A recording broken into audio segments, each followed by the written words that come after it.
අනුජනය කරන්නේ all Asia publications කියන ආයතනය ප්‍රධාන all Asia publications ඒ වගේම මම නීතිඥවරයෙක් මම මුලින්ම කියන්න කැමති මේක අපි ජනතාව වෙනුවෙන් මොකද මේ all Asia publications වලට මේක ගැන කීප දෙනෙක් ලියලා තිනවා අපි කතිකාවක් ඇති වෙලා තිනවා ඉතින් ඒ අසුරින් මේ ඒ කතිකාව තවදුරටත් ඉදිරියට ගෙන යාමට සහ මේ ප්‍රශ්නය අදාළව යම් ප්‍රවේශක දෙන්න තමයි මම මේ අදහස් දක්වන්නේ මගේ කාලය අවසන් වුණාම ඔබලා දක්වනවාද for the benefit of also the individuals maybe at their homes or wherever they may be who are Tamil in particular. I would like to also say a few words in English at the outset and then I will switch on to Sinhalese. I am a lawyer and I am making these submissions in the public interest in the main and to just give a background of myself, I don't wish to talk about myself, but I think the background is relevant. I am an attorney at law. Also, I have been the editor-in-chief of 3 national newspapers in addition to what I am being now. I was the editor-in-chief of the daily news published by the Associated Newspapers of Sri Lanka Limited, the largest English language the newspaper with the largest circulation in the English language. I was also editor-in-chief of the Sunday Observer, which is the largest circulation weekly in the English language. I was also editor-in-chief of the Sunday Lakbima News, which was also an English language weekly newspaper. So having given that background, I would now like to make my submissions and as I said to switch on later to Sinhalese. Now the commission is titled Saitm Arubdesa Visandum Sevime Mahajana Commission Sabhava. Now this is about Saitm, this is about exploring solutions towards the Saitm issue, which if I may say so has become a national issue of great importance. At the outset, I would say that when you constitute a commission about Saitm, the commission is also about the issue. You cannot divulge the issue from the commission. The commission has been set up to look into the issue.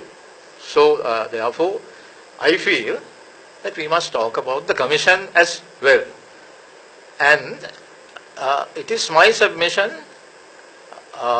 that this commission, which calls itself the Saitm Arubdesa Wisdom Sevime Mahajana Commission Sabhava, in some ways, I put it to the commissioners, in some ways absolutely lacks legitimacy.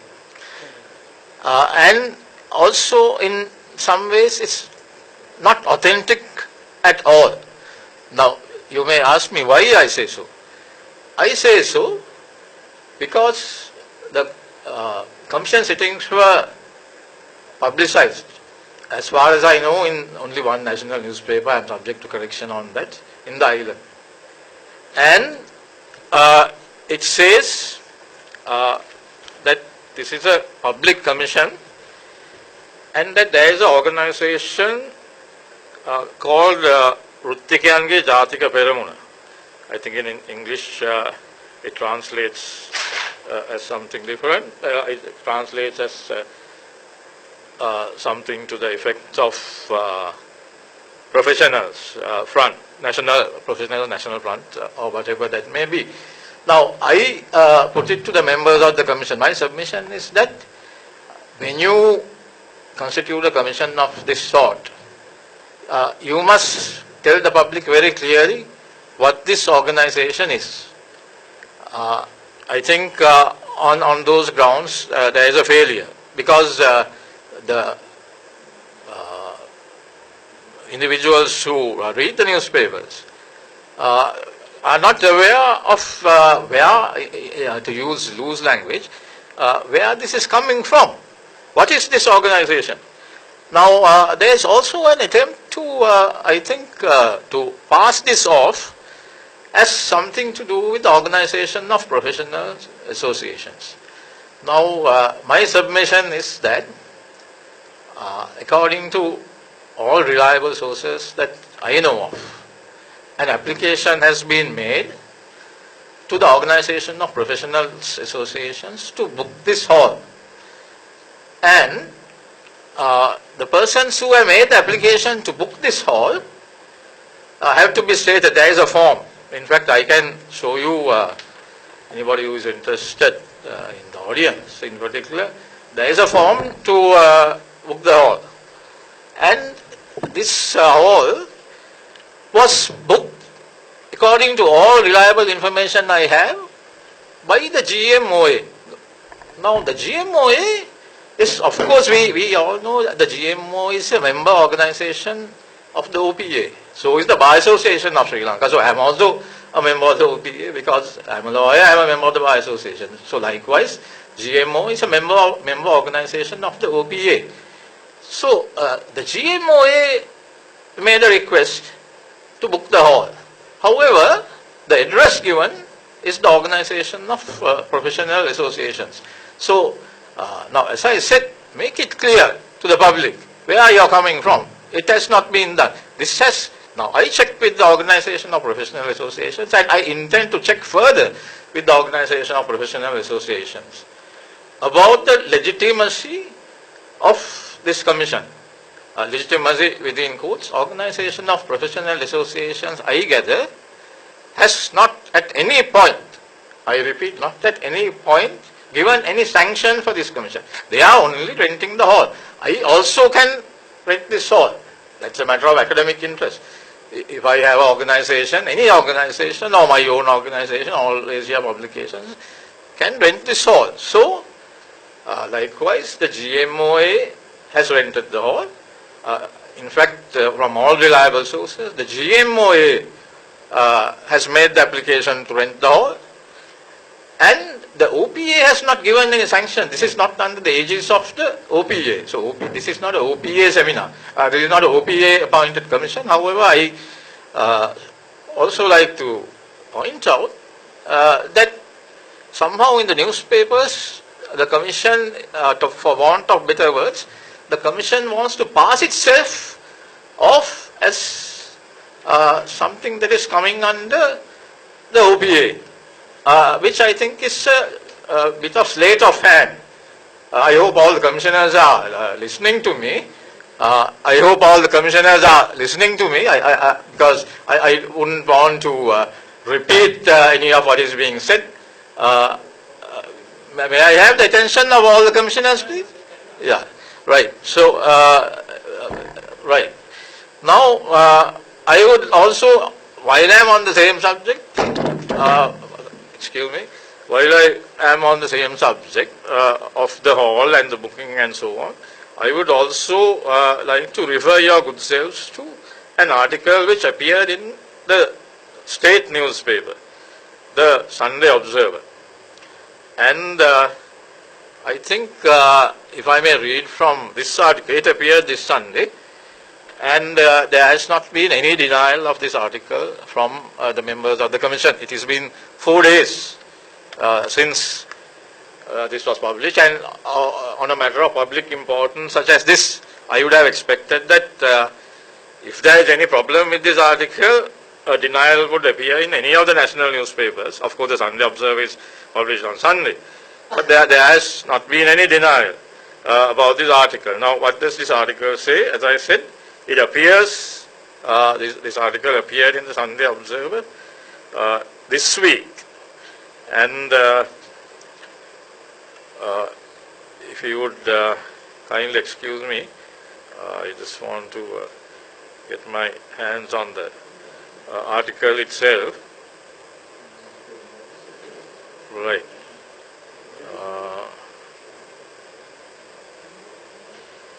The article states the South Asia, this so-called commission is seeking the views of the public on the Saitm issue and is encouraging oral and written submissions on what should be the fate of the private medical college.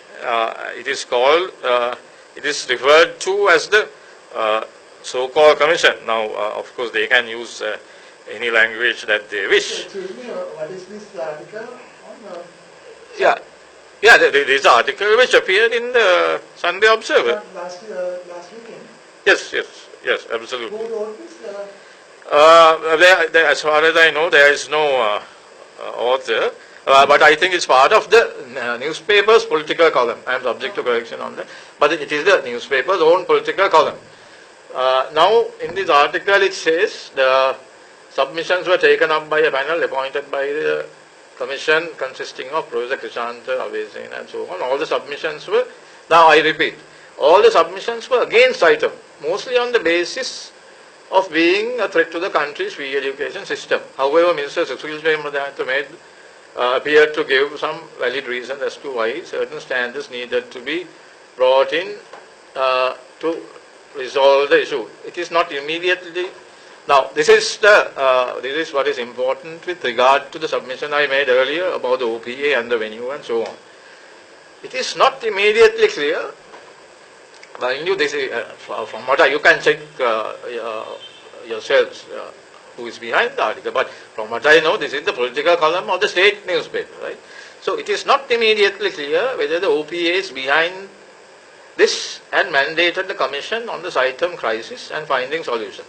But from the accounts given by those present, it is clear the commission was not independent. I repeat, from all accounts given by those present, it is clear the commission was not independent. For one, several of the Saitm protest leaders were seen hobnobbing with the commission office bearers at the beginning of the proceedings. Questions asked by the panelists at the head table seemed loaded towards collecting public opinion against Saitm. In fact, some of the oral submissions mentioned that there was not enough public support for Saitm protest. If this so-called commission lacks transparency and the precepts of good governance, then it would be the OPA that will have to take responsibility for it. So I don't think I have to enunciate this further. They are saying in no uncertain terms that this commission lacks legitimacy, lacks transparency, and it is certainly not an example of good governance. And also the OPA will have to take responsibility for this, because in other words they are saying this commission is rigged. Now this is the opinion of the Sunday Observer, political columnist. But I am asking you, I am making the submission to you, and I also am asking you, yes, is this correct? Do you deny this or do you not deny this? And if so, why haven't you denied it so far? And I must say that personally, in the public interest, I have to say, in the absence of any other material, that this seems to be the truth. Because this commission definitely seems to lack legitimacy, for the simple reason that the application was made by the GMOA to book the hall, but there was no transparency with regard to that. Now, why GMOA? Why am I harping on GMOA? Because the GMO is one of the key actors regarding the Saitm issue. Now, everybody who came here may have been waxing eloquent about the GMOA. That does not concern me. I am concerned about justice. I am concerned about the common man, the poor man. I will tell you, I will elaborate on that further. GMO is only one actor in this issue. There are several other actors. As we all know, you will also have to agree with me on that. Sri Lanka Medical Council, University Grants Commission, then there is Saitm itself, then there are the Saitm Parents Association and so on. So, when only one actor books the hall, then passes off the hall as if passes off this whole the entire commission sittings as part of OPA's deliberations. Well, when that happens, when only one actor does that, there is a major question mark about the legitimacy of this commission. So I did say that I will also make these submissions in Sinhalese. I do not want to repeat myself too much in Sinhalese, because then it will be a repetition. So I will say some other relevant things in Sinhalese as well, but I will also try to repeat some of what I said in Sinhalese. දැන් මේ commission සභාවක් යන විදිහට අර්ථකථනය කරලා තියෙනවා. නමුත් මේ commission සභාව එක පත්‍රයක පත්‍ර දෙකක කොමලක් මේ කොමිෂන් සභාවේ මේ මෙහෙවීම් ගැන මේ කියවිලා තියෙනවා. දැන් ඒ කියවිලා තියෙන්නේ මේක වෘත්තීය වේදිකගේ සංගමේ සංවිධානය කරන කොමිෂමක් වශයෙන්. මෙතන පිටික් කරන්න අවශ්‍යතාවයක් නැහැ මම හිතන්නේ මෙතන ඉන්න අයට. ඔබතුමා පොලිස් භාෂාවෙන් කතා කරන්න පුළුවන්.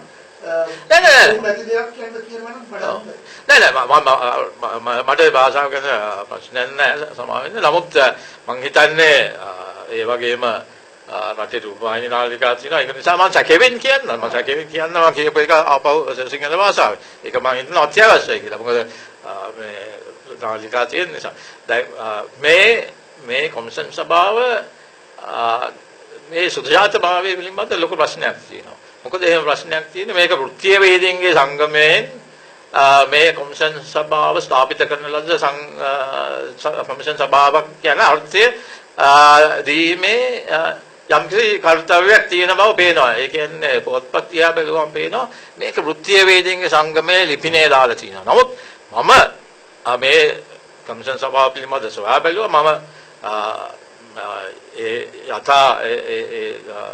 වෘත්තීය වේදිකගේ සංගමයේ යම්කිසි සම්බන්ධතාවයන් තියෙන කට්ටියකින් මම සොයලා බැලුවා. ඒකට ඒගොල්ලෝ කිව්වා මේක GMO එකෙන් මේ ශාලාව GMO එක විසින් මේ ශාලාව මේ කර්තව්‍ය සඳහා ඉල්ලලා තියෙනවා කියලා. එතකොට මේක ඇත්ත වශයෙන්ම GMO එකෙන් කරන ක්‍රියාවලිය. එතකොට GMO එක කියන්නේ මේ ප්‍රශ්නේ එක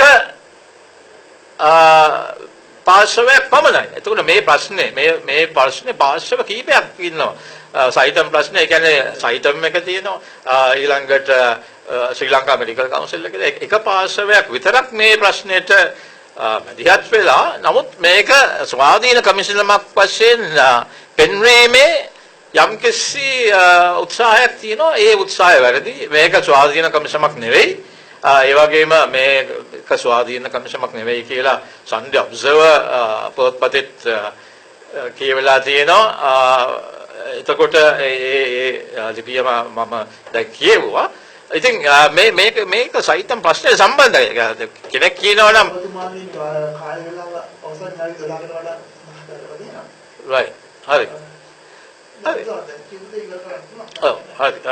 එතකොට ඒක තමයි දැන් මේක ස්වාධීන කමිෂනක් වෙන්න ඕනේ. මොකද මහජනතාවගේ ප්‍රශ්නයක් මෙතන කවුරු මොනවා කිව්වොත් මහජනතාවගේ ප්‍රශ්නයක් වුණාම මේ ප්‍රශ්නෙට පාර්ශව කරුවන් කීප දෙනෙක් ඉන්නවා. ඒ පාර්ශව කරුවන් මේ කොමිෂන් සභාව ඉදිරියට ගෙනල්ලා නැහැ. ඇයි එහෙම නොකරන්නේ? ඒ වගේම මේකේ උත්සාහයක් තියෙනවා මේ කොමිෂන් සභාව සුජාතභාවයෙන් යුතු ස්වාධීන කොමිෂන් සභාවක් කියලා පෙන්වන්න. නමුත් එහෙම කොමිෂන් සභාවක් නෙවෙයි. මේක ඇවිල්ලා GMO එකෙන් තමාගේ කර්තව්‍ය තමාගේ කාර්යභාරය ඉදිරියට ගෙන යන්න. හැබැයි ස්වාධීන කියලා පෙන්වාගෙන එහෙම කරන්න ස්ථාපිත කරපු කොමිෂන් සභාවක් කියලා මම ඔබතුමාට යෝජනා කරනවා. ඒක තමයි මම මේ කොමිෂන් සභාව ඉස්සරහා ඉදිරියට කරන මූලිකම මෙහෙයවීම.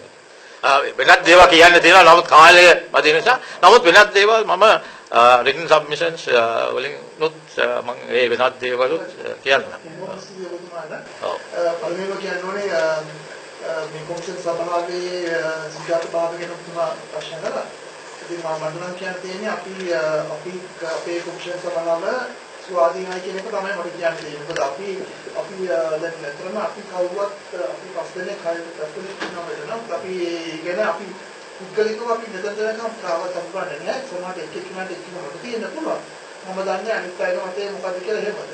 ආධාර මතයක් තියෙනවා මොකක්ද කියලාද ඕනම පුද්ගලිකවට ඉතින් ඒ නිසා අපි එහෙම මම දන්න විදිහට එහෙම මේ කණ්ඩායමක් එකම කණ්ඩායමක් එහෙම මේ විශේෂ සභාව සමාජ කරනවා කියන්නේ. එහෙම කණ්ඩායමක් අපි එදින දෙන්නේ මේ විතරතාවට පස්සේ තමයි මේ කොමිෂන් සභාව සමාජිකයෝ මේ පයිතන් ඉතුරු ප්‍රශ්න මට දැන් මේකයි ඔබතුමාගේ අදහස කියන්නේ නැත්තේ කෙසේ වෙතත් ඔබතුමාගේ මේ සුජාතභාවය කියන කතාව අපි පිළිගන්නේ නැහැ. දෙවෙනි කාරණය අපි කියමු කොමිෂන් සභාවක් මේ සයිටම අර්බුදය අද ලංකාවේ ප්‍රශ්නයක් වෙලා වගේ. ඒක සම්බන්ධයෙන් අපි හදන ප්‍රශ්නේ අපි මේ සම්බන්ධයෙන් විසඳුමක් දෙන්න පුද්ගලයන් මහජනතාව එක එක ආකාරයෙන් එකක පළවලින් උත්සාහ කරනවා. මේ දෙක උත්සාහයක් විතරයි. ඉතින් මේ ලංකාවේ ප්‍රශ්නයක් තියෙනවානේ එකට උත්තරයක් සැපීම සඳහා කොමිෂන් සභාවක් වශයෙන් දැන් කොමිෂන් සභාවක් කියන වචන මම හිතනවා ඔබ නීතිඥ වශයෙන් දන්නවා කියලා ඒක සිංහලෙන් කියන අධිකාරියක් කියලා. ඒකට ඒක පත් කරන්නේ යම්කිසි ස්ථානයකින් හෝ පුද්ගලයන් සම්බන්ධයෙන් පුද්ගලයන් වශයෙන් විසින් පත් කරන්න පුළුවන්. මේ දෙආකාරයෙන් පත් කරලා උත්තරයන්ගේ ජාතික පෙරමුණ කියන සංවිධානයේ පත් කරපු සමාජික පස් දෙයක් අපි කියන ආණ්ඩුක්‍රම ව්‍යවස්ථාවේ 14 පරිදි තියෙනවා සමාගමේ රැස්වීම. අපි සමාගමයේ විතර රැස්වෙලා මේ ප්‍රශ්නයට උත්තර දෙන්න සාකච්ඡා කරනවා. එතකොට මේ ස්ථානෙට ඇවිල්ලා ඕන කෙනෙක් ඕන දෙයක් කියන්න පුළුවන් මේ ප්‍රශ්න. දැන් ඔබතුමාට දුන්න විනාඩි 12 ඇතුළත මේ කමිෂන් සභාව අභියෝගයට ලක් කළා මේ සුජාතභාවයට අභියෝග කළා. අපි විරුද්ධුනේ නැහැ. දැන් ඔබතුමාට පුළුවන් මේ කමිෂන් සභාව ඇතුළේම අපි ඉදිරියේම මේ සුජාතභාවය අභියෝග කරන්න ඒ නිදහස ඔබට දුන්නා වගේ මේ කමිෂන් සභාවට ඕනම කෙනෙක් ඇවිල්ලා ඕනම දෙයක් කියන්න නිදහස තියෙනවා. ඒ වගේම අපි කතා කරන කිසිම ප්‍රශ්නයක් අපි දෙපැත්තටම සාකච්ඡා ප්‍රශ්න අහන්නේ අපි ප්‍රශ්න අහන්නේ ක්ලැරිෆිකේෂන් වලින් විතරයි. මගේ අපේ ලේකම්ගෙන් අහුවා අපි සයිටම් ආයතනයට ආරාධනා කරලා තියෙනවා. සයිටම් ආයතනයේ දෙමව්පියන්ට ආරාධනා කරලා තියෙනවා මේ සමාගමට මෙතනට ඇවිල්ලා ඕන දේ කියන්න කියලා. අවසානයේදී මේ සුජාතභාවය හෝ පක්ෂග්‍රාහීභාවයද අපක්ෂපාතීභාවයද කියන එක තේරුම් ගන්නේ අපි ඉදිරිපත් කරන අවසාන වාර්තාව කියවලා. නැත්නම් නිකන් මේක යන ගමන් මේක ශාලාව බුක් කළේ කවුද? කොහෙන්ද එන්නේ කවුද? ඒ වගේ කාරණා උඩ පක්ෂග්‍රාහීභාවය අපක්ෂපාතීභාවය තීරණය කරන්න බෑ. මොකද අපි තීරණයක් ගත්තා අපි මොනව වාර්තාවක් හෝ නිර්දේශයක් හෝ කිසියම් අපේ අදහසක් අවසාන නිගමනයකට එන්නේ මෙතනින් මතුවෙන කරුණු මත පිළිදලා විතරයි. අපේ පුද්ගලික මත කිසිම දෙයක් අපි මේ අපේ අවසාන ඔබ්සර්වේෂන් අවසාන නිරීක්ෂණ වලට යොදාගන්නේ නැහැ. ඒ කියන්නේ අපි දැඩි තීරණයක් කරන් තියෙනවා. අපි පුද්ගලික මත වලින් ස්වාධීනව මෙතනට එන කරුණු මත පදනම් වල විතරක් ඒ අවසාන නිගමනය දෙන්න එහෙ දෙසේ විද්ද නොයේද කියලා තීරණය කරන්න ඕනම ලංකාවේ පුරවැසියට පුළුවන් වෙනවා. මොකද මේ හැම ඇවිල්ලා කියන ප්‍රකාශයම මේ වෙබ්සයිට් එකේ තියෙනවා. ඉතින් අපිට වාර්තාවෙන් කාටද කියන්න පුළුවන් මේ කියපු දේවල් මේ සමාජිකයන්ගේ බුද්ධික මත තමයි කියලා තියෙන්නේ කියලා. නැත්නම් පක්ෂග්‍රාහී කියලා නම් ඒක ඒ වෙලාවේ ප්‍රශ්න කර දෙයක්. ඉතින් අපි කියන දේ අවසානයේදී පිළිගැනීම නොපිළිගැනීම ඒ විශ්වාසනීයත්වය ඕන කෙනෙක්ට තක්සේරු කරන්න පුළුවන්.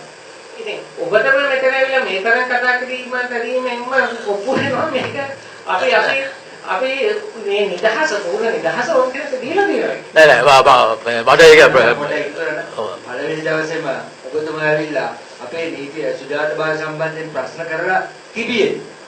පළවෙනි දවසේම ඇවිල්ලා අපිට ප්‍රකාශ කරා ඒක අහලානේ ඔබතුමාගේ. ඒ තත්ත්වය තුල අපි ඔබතුමාට අවස්ථාව දීලා තියෙනවා. ඒක අනිත් එක තමයි ඔබතුමා අපේ පත්‍රයෙන් දුන්නා බ්ලොග්සර් පත්‍රයෙන් ඉදිරිපත් කරා නෝ. ඒ මාධ්‍ය ස්වාධීනද නැහැ. ඒකත් ස්වාධීන නැහැ. නමුත් දැන් ඒ මාධ්‍ය කියලා තිබ්බා අපි ඔක්කොම ඉන්වයිට් කරලා තියෙන්නේ සයිටම් යෝධයන් කියලා. මේක සම්පූර්ණ වැරදි. මොකද පළවෙනි දවසේම සයිටම් වල පක්ෂ කෙනෙක් අපිට කවුරුද ඉදිරිපත් කරා. අපි ඒ කරුණු ඇහුවා. අපි සීමා කරලා නැහැ. ඕන කෙනෙකුට එන්න පුළුවන්. දැනුත් පුළුවන්. ඉස්සරහට පුළුවන්. අපි අවස්ථාව දීලා තියෙනවා. හැබැයි ඕනම සිද්ධියකදී ඉන්ට්‍රස්ට් පාටිස් කියනකොට විවිධ අය විවිධ විදිහට පෙළ ගැහෙනවා. එහෙමයි අර්බුදයක් තියෙනකොට ඩිවයිස් එකේ ඒකට ඒක පෙළ ගැසීමක් තියෙනවා. අපි සයිටම් ආයතනයකට යවලා තියෙනවා. ඉතින් මේ පාර්ශ්ව වෙන්න පුළුවන්. එන්න අපි එන්නේ පාරින්න නැහැ කාටවත්. ඒක නිසා මේක අපි වෙන තර්ක විතර්ක වලින් මේක දැන් බේර ගන්න බෑ. පත්තරේ අර එක කොලම් එකක ඒක දේශපාලන අදහසක්. ඒක විවිධ අදහස් පාල දෙන්න. ඔබතුමාට දැන් සයිටම් එකට පක්ෂව යමක් කියන්න තියෙනවා නම් ඒක ඉදිරිපත් කරන්න. ඔබතුමාගේ අදහස් තියෙනවා. ඔබතුමාගේ අදහස් තියෙනවා. මෙතන වැඩි හරියක් අදහස් දක්වන්නේ සයිටම් විරෝධයෙන්. රයිට්. ඔබතුමාට අපි අවස්ථාව දෙනවා සයිටම් එකට පක්ෂව අදහස් දක්වන්න තවත් අය ඉන්නවනම් අරගෙන එන්න. පුළුවන්. ඒකෙන් තමයි අපි අපේ ස්වාධීනත්වය අපි පෙන්නන්නේ. ඕල්ලා එළව්. ඒ පිළිබඳව දැන් ඔබතුමාලා දක්වපු අදහස් පිළිබඳව මට ප්‍රචාරයක් දක්වන්න පුළුවන් නේ. දැන් මෙහෙම දැන් ඔබතුමාට තියෙන කාල වේලාව ඉවරයි. නමුත් දැන් ඔබතුමාට ඕනේ ආපහු මටන්නේ ඔබතුමාට මොනක් ඇවිල්ලා කවුරු දක්වන්න පුළුවන් වෙනද පක්ෂව. ඔබතුමාට ඕනේ වෙන කවුරු හරි ඉන්නවනම් පක්ෂ ආයිනම එයාට ඉන්වයිට් කරන්න ඔබ නෑ ඒක මට තේරෙනවා. නමුත් දැන් ඔබතුමාලා විඳින්න පුළුවන් අපිට. පක්ෂග්‍රාහී භාවයේ විඳින්න පුළුවන්. ඒ පාර්ශවයට සුළු පාර්ශවයට සවන් දීලා.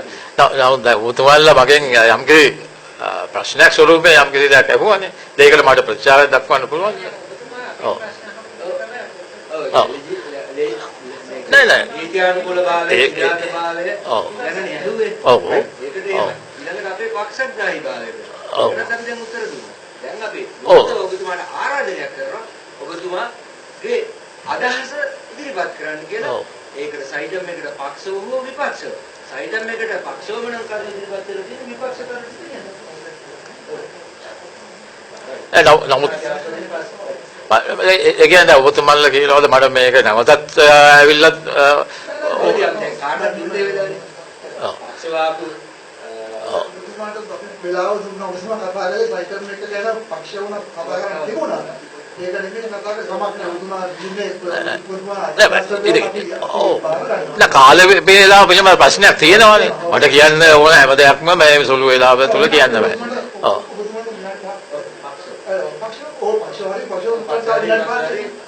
දැන් පුළුවන්.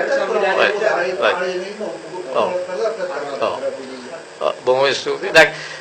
දැන් ඔබතුමාලා දක්වපු අදහස් පිළිබඳවත් මම පොඩි කෙටි ප්‍රතිචාරයක් දක්වන්නම් පස්සේ. නමුත් සයිටම් ප්‍රශ්න පිළිබඳව දැන් මම බොහොම ස්තුතිවන්ත වෙනවා මේ ප්‍රශ්න පිළිබඳව මගේ ප්‍රශ්න කරන්න. දැන් මේ සයිටම් අර්බුදය පිළිබඳව කතා කරනවා නම් මෙතෙන්දී සයිටම් අර්බුදයේ පැතිකඩ කිහිපයක් තියෙනවා. එතකොට දැන් මමත් මේ කොමිෂන් සභාවේ මම කොමිෂන් සභාව ප්‍රශ්න කරන වෙලාවේ ඒ කියන්නේ මේ මෙහෙයුම් කරන වෙලාව මාත් බලාගෙන හිටියා. ඉතින් වැඩි මේවා කියවුන්නේ නැහැ. දැන් සයිටම් ආයතනය පිළිබඳ කියනකොට මේ බොහොම නිදහස් අධ්‍යාපනය ගැන කියවෙනවා.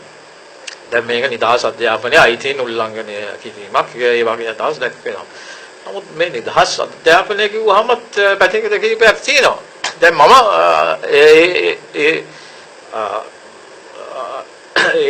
ඒ අදහස ගැන තවත් පුළුල් වශයෙන් අදහස් දක්වනවා නම් දැන් නිදහස් අධ්‍යාපනය පිළිබඳ ප්‍රශ්න කරනකොට නිදහස් අධ්‍යාපනය අයිතීන් උල්ලංඝනය කරනවා කියනකොට දැන් අපි අහන්න ඕනේ එතකොට දැන් මම නීතිඥ කෙනෙක්. දැන් නීතිඥ වෘත්තියේ මම හොඳටම දන්නවා පුළුවන් යම්කිසි ශිෂ්‍යෙක්ට ගිහිල්ලා නොයෙකුත් ආයතන තියෙනවා මේ බ්‍රිතාන්‍ය ඒ වගේම ඕස්ට්‍රේලියාව ඒ වගේ රටවල් වලින් උපාධි දෙන ආයතන. දැන් ඒ ආයතනවල ඒ උපාධි හදාරන්න පුළුවන් මේ කොළඹම මේ ලංකාවෙම පන්ති වලට ගිහිල්ලා ඊට පස්සේ ඒ විභාගත් වලටත් පෙනී හිටින්න පුළුවන් ඒ ශිෂ්‍යයන්ට.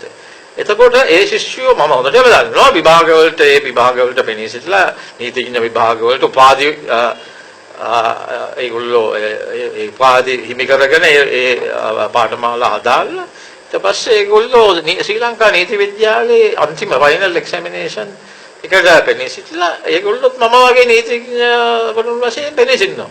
ඒ කියන්නේ ඒගොල්ලෝ සුප්‍රීම උසාවියේ වෙන උසාවිය වල ඒගොල්ලෝ නීතිඥයෝ. එතකොට මම නීති විද්‍යාලයට ගිහලා මම එහෙම ආයතනයකට ගිය කෙනෙක් නෙවෙයි. මම නීති විද්‍යාලේ ඒක පෞද්ගලික කතාවක්. නමුත් ඒතකොට නීති විද්‍යාලේ එහෙමයි. ඒතකොට ඉංජිනේරුවෝ ගත්තොත් අපි දන්න හාර්ඩ් ඉන්ස්ටිටියුට් ඒ වගේ නොයෙකුත් තැන් තියෙනවා. ඒ වලින් හදාලා ඒවල පාඨමාලා හදාලා ඒ විභාග කරලා ඉංජිනේරුවෙක් වෙන්න පුළුවන්.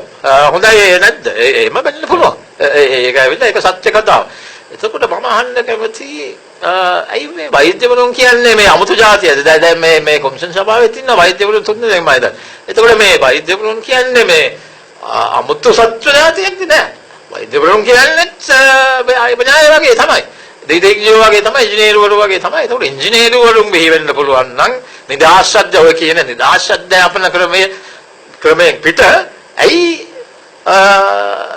නීතිඥයෝ බිහි වෙන්න පුළුවන් නම් ඔය කියන නිදහස් අධ්‍යාපන ක්‍රමයෙන් පිට ඇයි මේ වෛද්‍ය අධ්‍යාපනයේදී විතරක් මේක උල්ලංඝනය කිරීමක් කියලා කියන්නේ නිදහස් අධ්‍යාපන අයිතිද කීප දෙනෙක් කියලා කිව්වා ඉස්සෙල්ලත් කිව්වා ෘත්තීය සමිතිය වලින් මේක මේ නිදහස් අධ්‍යාපන අයිතින් කප්පාදුවක් නමුත් ඒගොල්ලෝ කිසි කෙනෙක් මේක තර්කානුකූලව බලලා කතා කරන්නේ නැහැ. දැන් සයිතම් ගැන කතා කරොත් සයිතම් ආයතනය පිළිබඳ ප්‍රශ්න තියෙන්න පුළුවන් මං කියන්නේ නැහැ කියලා. ප්‍රමිති පිළිබඳ ප්‍රශ්න තියෙන්න පුළුවන්. ඒක මම කවදාවත් නැහැ කියන්නේ නැහැ. මම මේක අද ඊයේ කියන කතාවක් නෙවෙයි 2016 ජනවාරි මාසයේ මම මේ මගේ ප්‍රකාශනයේ වෙබ් එකේ මම වීඩියෝ එකක් ඒ වෙබ් එක ආශ්‍රයෙන් ප්‍රකාශයටපත් කළා. ඒකෙත් මම ඔක කියලා තියෙනවා. ඇයි මේගොල්ලෝ වෛද්‍යවරුන් වෛද්‍ය ශිෂ්‍යයන් වෙනම ගණයක්ද? නෑ.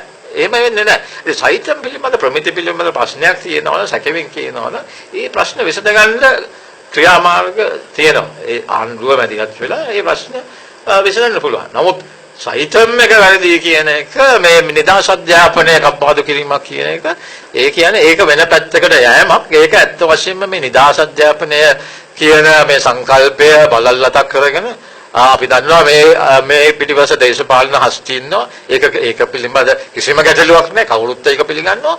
එතකොට මේකට වෙනම ස්වරූපයක් දීලා මේක මේ නිදහස් අධ්‍යාපන කප්පාදු කිරීමක් මේ අහිංසක ළමයින්ගේ අයිතීන් කප්පාදු කිරීමක් කියලා ඒ ස්වරූපයෙන් පෙනෙනවා. නමුත් ඉංජිනේරු ශිෂ්‍යයන් ඊළඟට නීති ශිෂ්‍යයන් ඒගොල්ලෝ කියන්නේ නෑ ඒ විදිහට. එතකොට මේ වෛද්‍යවරුන් කියන්නේ විශේෂ જાතියක්ද වෙනම ගණයක්ද? ඊළඟට තව කියා සිටියා මේ non profit කියන මේ ප්‍රශ්නේ. non profit organisation ඒ කියන්නේ මිල මුදලට නෙවෙයි වෛද්‍ය අධ්‍යාපනය තියෙන්න කියලා. ඒක වෙන්න පුළුවන්. එතකොට සයිතම් ආයතනය මිල මුදලට කරාද නැද්ද කියන එක අපි වෙනම තියෙන එක. නමුත් දැන් මම හිතන්නේ ආණ්ඩුවෙනොත් කියලා තියෙනවා දැන් මේක අපි not for profit organisation එකක්. ඒ කියන්නේ ලාභ ප්‍රයෝජන සඳහා නොවන සංවිධානයක් වශයෙන් අපි මේක තියාගෙන යෑමේ අදහසක් තියෙනවා කියලා එහෙම පුවත්පත්වල ගිය සමානේ පළ වුණා. දැන් එහෙම පළ වෙනවා නම් ඒක කිසි ප්‍රශ්නයක් නැහැ. මම මේක සයිටම් වෙනුවෙන් මම බෙනේ සිටින්නේ නැහැ. අත් වශයෙන් මම ඒකත් කියන්න ඕනේ මගේ පුතු හරි මගේ ඥාතීන්ගේ පුතු හරි දුවලා හරි ඒක පෞද්ගලික කරුණක්. නමුත් ඒකත් කියන්න ඕනේ මොකද අපේ රටේ ස්වභාවය ඒකයි. නොඑක් අය කියන්නේ මෙයා මේක වෙනුවෙන් මෙහෙම මෙයාගේ පුතු ඉන්නවා ඒක නිසා මෙයා කටේ යනවා. එහෙම ප්‍රශ්නයක් නැහැ මගේ කවුරුත්ම නැහැ. මගේ ඥාති කෙනෙක්ගේ කවුරුත් නැහැ. මේක මම මහජන public interest මහජනතාව වෙනුවෙන් කරන කර්තව්‍යයක්. මම ඒක තවදුරට මේක ගැන කියනවා නම් අත් වශයෙන්ම මේ රටේ තියෙනවා දොස්තරවරුන්ගේ හිඟයක් තියෙනවා. දැන් ඒක නෑ කියලා සමහර අය කියන්න පුළුවන්. නමුත් එහෙම හිඟයක් තියෙනවා. පාලිත මහීපාල හිටපු මම හිතන්නේ director general of health services එතුමා කියලා තියෙනවා. මම ලිඛිතව මේ ප්‍රකාශ ඔක්කොම ගොනු කරනවා. එතුමා කියලා තියෙනවා මේ රටේ වෛද්‍යවරුන්ගේ හිඟයක් තියෙනවා කියලා. එතකොට මේ රටේ වෛද්‍යවරුන්ගේ හිඟයක් තියෙනවා මේ රජයේත වෛද්‍ය විද්‍යාල තව ස්ථාපිත කරන්න බැල මුදල් නැහැ. ඒක පිළිබඳව මම හිතන්නේ කිසිම ගැටලුවක් තියෙනවා කියලා. මේ පාරවල් හදනවා. ඉතින් පාරවල් හදන්නත් ඕනේ. මේක විතරක් කරන්න බෑනේ. එතකොට රජයේත බැල මුදල් නැත්නම් එහෙමනම් not for profit ලාභ ප්‍රයෝජන නැති ආයතන තියෙන්න පුළුවන්. නමුත් මේකේ වෙලා තියෙන්නේ මේකේ ඒකාධිකාරයේ පවත්වාගෙන යන ඕනකමක් තියෙනවා. මේක දේශපාලන ස්වරූපයෙන් බලල්ලත් ඇවිල්ලා මේකේ ඒකාධිකාරයේ පවත්වාගෙන යෑමේ ඕනකමක් තියෙනවා. ඒ වගේම GMO එකට වර්ජනය කිරීමේ ඕනෑම අවස්ථාවකදී GMO එක එළියට බෑන ස්ට්‍රයික් කරනවා, වර්ජනය කරනවා. ඊට පස්සේ ඒ උපකරණය භාවිතා කරලා ඒගොල්ලන්ගේ ඒකාධිකාරය ස්ථාපිත කරගන්න තවත් පුළුල් කරගැනීමේ කර්තව්‍යයක් තියෙන. මේක බොහොම ශෝචනීයයි. මොකද අපි දන්නවා අත් වශයෙන්ම අද GMO එකේ සමාජිකයන් වෙන බොහෝ දොස්තරවරු පෞද්ගලිකව ඒගොල්ලෝ ප්‍රයිවට් ප්‍රැක්ටිස් කරනවා, චැනලින් කරනවා. ඒකට පෞද්ගලික වෛද්‍යවරුන් වශයෙන් පෙරේ හිටින්න පුළුවන්. නමුත් පෞද්ගලික වෛද්‍ය විද්‍යාලයක් තියෙන්න බෑ. ඉතින් මේක බීලු සාගර තත්ත්වයක්. ඉතින් මේවා කියනකොට හුඟක් අය කියනවා නෑ මේගොල්ලෝ මේගොල්ලෝ වෙන වෙන ඒවල් කරන්නේ මෙහෙම කියලා වෙන වෙන කතිකාවන් ඇති කරලා මේවා වෙන අතකට යවනවා. නමුත් මේක තමයි සත්‍ය කතාව.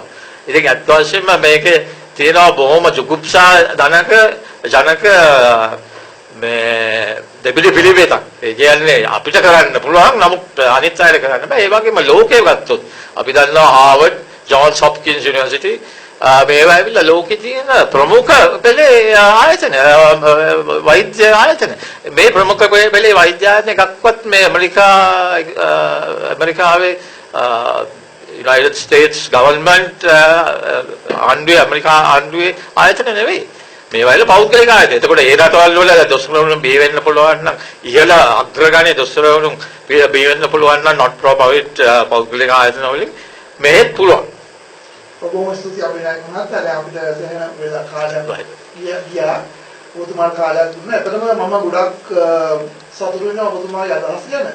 ඇත්තටම අපිට මේ කාලය වෙලා මදි. ඇත්තටම දැන් අපිට තව කරුණු ගන්න තියෙනවා නේ. තව ඔබතුමාගේ කරුණුත් එක්ක අපිට තව ඒක තමයි. ඔබතුමා අපිට සබ්ජෙන මේ ලිඛිතව අපිට බාර දෙන්න. ඒක බාර. ඇත්තටම දැන් මෙහෙමයි. දැන් ඔබතුමා එහෙම කිව්වට දැන් මේක ස්වාධීන නැහැ කියලා. ඇත්තටම මම පර්සනලි හරිම ආසයි ඔයගේ කරුණු ඉදිරිපත් කරනවා නම්. මොකද අපිට ඕනේ හැම කරුණක්ම එකතු කරගන්න. ඉතින් මේ දැන් මේ ඉදලා හරි මේ වගේ කරුණු මෙතනට එකතු වෙනවා නේද? ඔව් දැන් ඔබතුමාම කියනවා ඉදලා හිටලා කියලා. ඇයි එහෙම ඉදලා ඇයි ඒක එහෙම වෙන්නේ?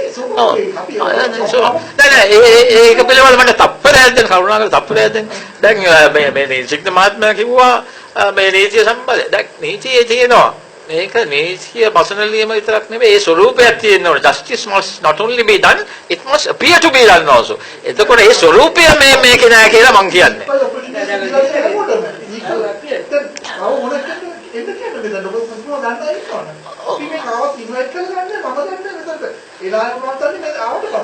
ඇයි එහෙම නොකරන්නේ? දැන් අපි බොන්ඩ් කමිෂන් දැන් බොන්ඩ් කමිෂන් එකේ ඒක තමයි කොමිෂන් එකක ස්වරූපේ. හැම පාර්ශ්වයකටම එන්න කියලා ඒගොල්ලන්ගේ සාක්ෂි ගන්න ඕනේ. ඇයි එහෙම නොකරන්නේ? දැන් මොකද මම නැහැ කියලා දැන් කියලා තියෙනවා ඉතින්. වැඩි පැහැදිලි කිරීමක් මම ඒකත් විදියට. newspaper advertisement එක public invitation එක. ඊට අමතරව සියලුම පාර්ශ්ව වලට ලියුම් තැකල් කරලා තියෙනවා. ඊළඟට වෙබ්සයිට් එකක් ඕපන් කරලා තියෙනවා. ඊට අමතරව YouTube channel එකක් තියෙනවා. ඊළඟට Facebook page එකක් තියෙනවා. ඒතකොට ඒ සම්බන්ධයෙන් සියලුම public invitation. අපිට අධිකාරිමය බලයක් නැහැ කිසිකෙත් කැඳවන්න. දැන් සියලුම පාර්ශ්ව කියන කවුද? ඔබතුමා. සියලුම පාර්ශ්ව කියන්නේ සයිටම් ආයතනය, ඊට පස්සේ වෘත්තීය සමිති, ශිෂ්‍ය සංවිධාන, දෙමාපිය සංවිධාන, ඊට අමතරව සියලුම වෘත්තීය සමිති, ඊට සියලුම පාර්ලිමේන්තු මන්ත්‍රීවරු, සියලුම මහජන නියෝජිතයින්. පළාත් සභාවලට යවලා තියෙනවා පාර්ලිමේන්තු මන්ත්‍රීවරුන්ට වෙනම ලිපි තැපැල් කරලා තියෙනවා. සියලුම දේශපාලන පක්ෂ නායකයින්ට ලිපි තැපැල් කරලා තියෙනවා.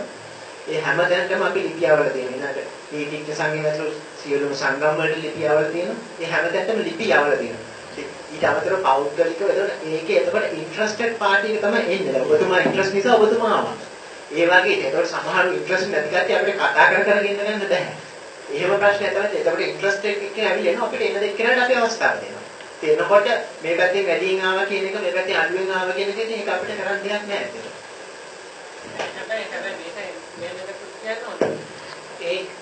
අපි මේ ආවට මේ පැත්තෙන් 10ක් ආවා ඒ පැත්තෙන් එකක් ආවා එහෙම කිව්වට මේ එන ප්‍රමාණය අනුව නෙමෙයි අපි ඉදිරිපත් කරන කරුණු වල ගුණාත්මක භාවයයි සාධාරණ යුක්තිසහගත පරිමයි නීති අනුකූල භාවයයි ඔක්කොම බලලා තමයි අවසානයේ නිගමනය කරන්නේ.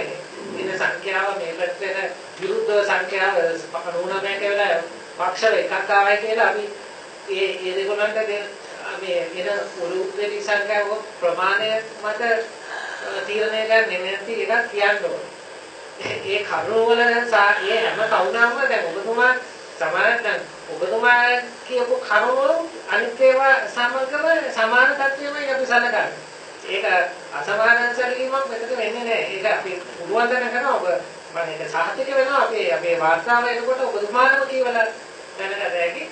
අනිත් එක තමයි ඔය දැන් අද ප්‍රශ්නේ අහනකොට ඔබතුමාගෙන් කියනවා දැන් අහන්නත් මම එකෙක් කතා කළා පුද්ගලික ඒවා එපා කියනකට මම අහුව ප්‍රශ්නයක් රජයේ බැරිලා රජයේ යාකව රජයේ මේ අධ්‍යාපනයේ මැදිහත් වෙන්න ඕනේ මම කියවා දේශපාලන ප්‍රශ්න ගැනත් අපි අහලා තියෙනවා ඔයාලා මේකට දේශපාලනයේ සම්බන්ධ වෙන්න ඕනේ දේශපාලනයෙන් ඉවත් වෙන්න ඕනේ ඔබතුමාලා මේක ඉස්සල්ලා ගිය වීඩියෝස් බැලුවොත් ඔබතුමාටම තේරුම් ගන්න හැකි අපි ඒ පැත්තේ නම් කොච්චර ප්‍රශ්න අහලා තියෙනවද මේ විභේදනය කළා ගන්න වෙන කළා ගන්න. කනගාටු කියලා හැබැයි මම ඉන්න වෙලාව නෑ ප්‍රශ්න ඇහුවයි කියලා. නෑ මම මුල් දවසෙත් හිටියා. ඉතින් කොහොම හරි එහෙම ඔබතුමාලා කියනවනේ. ට්‍රාන්ස්පරන්සි ගැන කිසිම ප්‍රශ්නයක් ඇති කරගන්න බෑ මේ වීඩියෝස් එකක්වත් කිසිම අකුරක් නෑ YouTube එකේ තියෙනවා. ඕන කෙනෙකුට is a public domain. Anybody can watch, anybody can download, anybody can do anything with that. So it is. No, the issue is not about transparency. The issue is about legitimacy and authenticity. No, you raised the question earlier about transparency also. That's why I asked. So do you accept that there is legitimacy now? Legitimacy is the same. Yes. That's why we don't have as a public commission. Public commission. This is not an authoritative commission. This is a public commission. This is not authoritative commission. No, even as a public commission, now there seems to have been a passing off to indicate that this is somehow organized under the aegis of the OPA. OPA has nothing to do with it. So OPA is also part of that Professionals National Fund. So OPA president himself has signed that there was a memorandum of understanding for the Professionals National Fund. So OPA president's signature is there. So there's a memorandum of understanding. So therefore the Professional National Fund, it's not a registered organization, but it is a coalitive organization to work together with the MOU. So it is not even a registered organization. So then that also says something. So everybody is represented because now there are so many organizations. So I don't want to elaborate now. Suppose there are something called Puravasi Palaya, so many kind of a thing, people are coming and making so much of a public. But so no one questions their legitimacy. Yeah. Now, but also the GMO is one of the key actors, key partisan actors in this whole process. Now, do you not think that in the interest of transparency, the commissioner should have divulged the fact that the GMO is behind it. GMO has booked the hall.